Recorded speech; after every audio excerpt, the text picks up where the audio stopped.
हर साल ठंड शुरू होते ही दिल्ली जहरीले स्मॉग की चादर में लिपट जाती है, लेकिन डॉक्टरों का कहना है कि इस बार हालात पहले से भी ज्यादा खराब हैं। एम्स के पूर्व डायरेक्टर और फेफड़ों के बड़े एक्सपर्ट डॉक्टर रणदीप गुलेरिया की चेतावनी है कि दिल्ली में पब्लिक हेल्थ इमरजेंसी जैसी स्थिति बन चुकी है। उन्होंने कहा कि यह हवा लोगों के फेफड़ों, दिल और दिमाग तीनों को धीरे धीरे नुकसान पहुंचा रही है।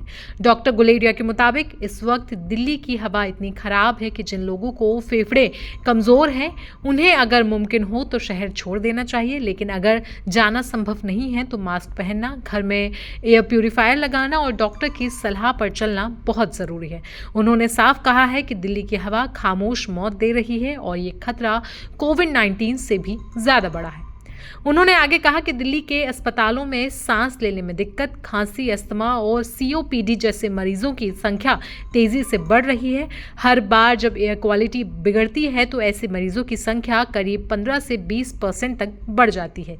यह असर आमतौर पर प्रदूषण बढ़ने के 4 से 6 दिन के बाद दिखाई देने लगता है। अब तो युवा और पहले से बिल्कुल स्वस्थ लोग भी लगातार खांसी, सीने में भारीपन और सांस फूलने की शिकायतें करते हैं और इसका कारण सिर्फ और सिर्फ दिल्ली की जहरीली हवा है। इतना ही नहीं, डॉक्टर गुलेरिया का कहना है कि हवा का प्रदूषण सिर्फ फेफड़ों को नहीं बल्कि खून तक पहुंचकर पूरे शरीर को नुकसान पहुंचाता है। हवा में मौजूद बारीक कण यानी कि PM 2.5 खून में जाकर सूजन बढ़ाते हैं और ब्लड प्रेशर और शुगर बढ़ाते हैं और कोलेस्ट्रॉल पर भी असर डालते हैं। उन्होंने बताया कि एयर पॉल्यूशन एक साइलेंट किलर है जिसने 2021 में दुनिया भर में 80 लाख से ज्यादा लोगों की जान ली, यानी कोविड से भी ज्यादा।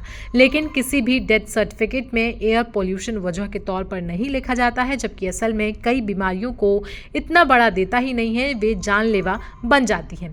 प्रदूषण का असर अब लोगों के मेंटल हेल्थ पर भी दिखाई देने लगा है। लोग थकान, आलस, मूड खराब होना और ध्यान न लगना जैसी दिक्कतें बताते हैं। डॉक्टरों का कहना है कि ये ब्रेन फॉग जैसा तो नहीं है, लेकिन साफ झलकता है कि लोग सुस्ती और कम फोकस महसूस करते हैं। सबसे बड़ी चिंता बच्चों को लेकर है। बच्चे तेज सांस लेते हैं, ज्यादा वक्त बाहर खेलते रहते हैं और इसलिए वे ग्राउंड लेवल पोल्यूशन के सबसे ज्यादा संपर्क में आते हैं। रिसर्च बताती है कि इससे उनके फेफड़ों का विकास रुक जाता है। दिल्ली में पले बड़े बच्चों की फेफड़ों की क्षमता साफ सुथरे शहरों के बच्चों से कम होती है और ये नुकसान अक्सर स्थायी रहता है। तो अगर आप दिल्ली NCR के इलाके में रहते हैं, आपके यहाँ पोल्यूशन बहुत ज़्यादा है, कृपया कर बाहर जाने से पहले मास्क लगाएं और ज़रूरी ना हो तो घर में ही रहें। साथ साथ अपने बच्चों की भी अच्छे से देखभाल करें।